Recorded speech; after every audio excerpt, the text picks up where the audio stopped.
The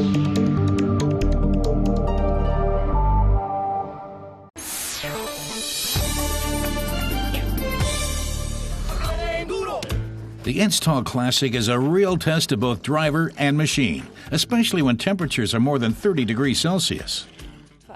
She's feeling the heat, says Katharina Trierenberg. Naturally, she and her sister want to get up the mountains fast, but the curves are tight, and she really has to put her foot on the gas, which means the motor can get really hot.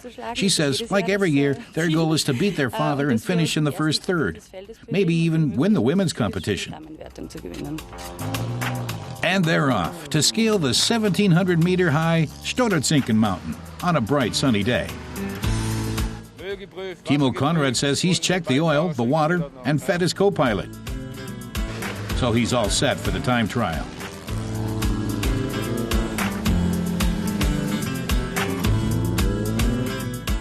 The Stotterzinken features inclines of up to 15% and around 50 hairpin turns. All the classic cars in this gorgeous alpine setting is a feast for the eyes.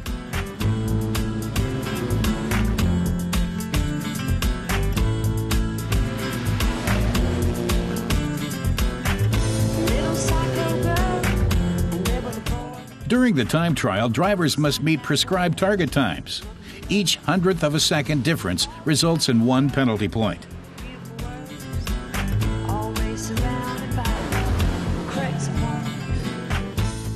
But is driving classic cars strictly a hobby for the well-heeled?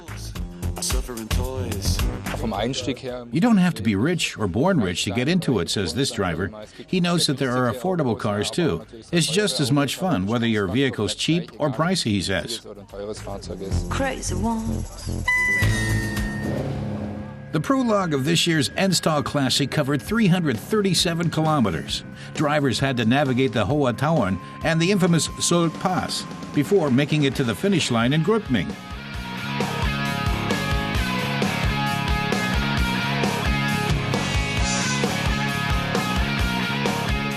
Luckily, there are a few gas stations en route, as not everyone has enough fuel on board. After around 130 kilometers, the sisters need to fill up. Katharina is relieved about the gas station because they were running low. They still have a 5-liter canister with them, so everything's fine.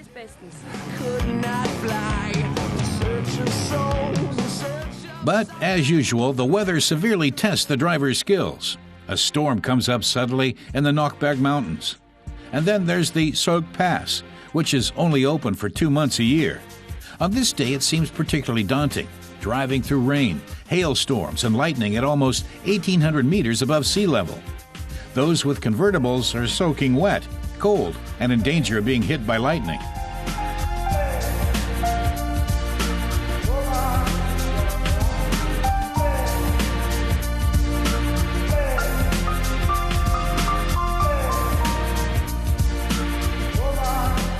So it's nice to at least have a roof over your head.